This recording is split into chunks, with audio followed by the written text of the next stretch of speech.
Assalamualaikum warahmatullahi wabarakatuh.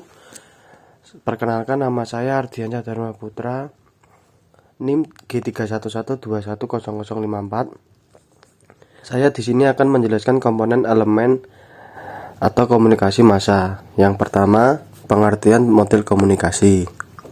Model adalah representasi fenomena baik nyata maupun abstrak dengan menonjolkan unsur-unsur terpenting dari fenomena tersebut.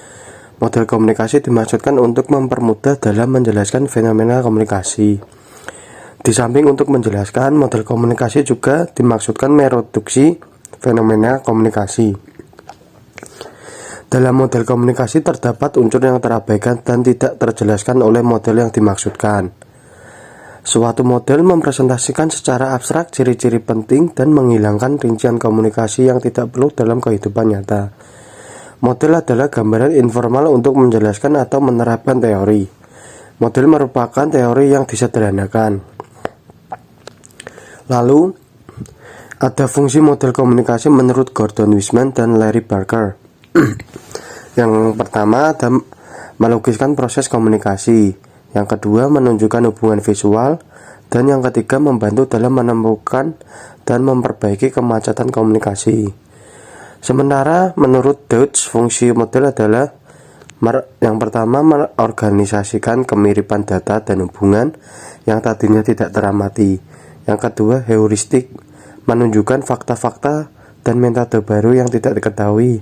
Yang ketiga, ada prediktif, yaitu memungkinkan peramalan dari sekedar tipe ya atau tidak hingga yang kuantitatif, yang berkenaan dengan kapan dan berapa banyak, dan pengukur, yaitu mengukur fenomena yang diprediksi.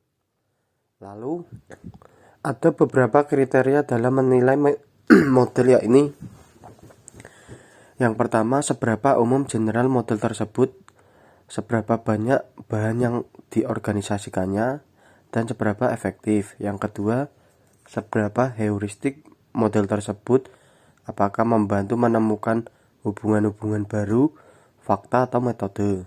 Yang ketiga, seberapa penting prediksi yang dibuat dari model bersangkutan untuk bidang penelitian, strategiskah bagi pengembangan bidang tersebut.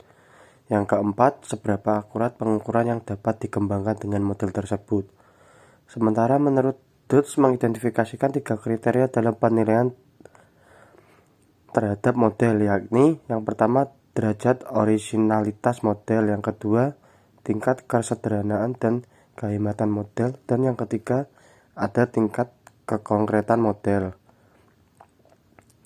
Model komunikasi dapat diidentifikasikan dalam beberapa pola dan jenis seperti model verbal, model ikonik, dan model analog, seperti yang dipetakan dalam gambar berikut. Semua model ada model mental, model simbolik, dan model fisik. Kemudian ada model matematika, model verbal, model ikonik, dan model analog.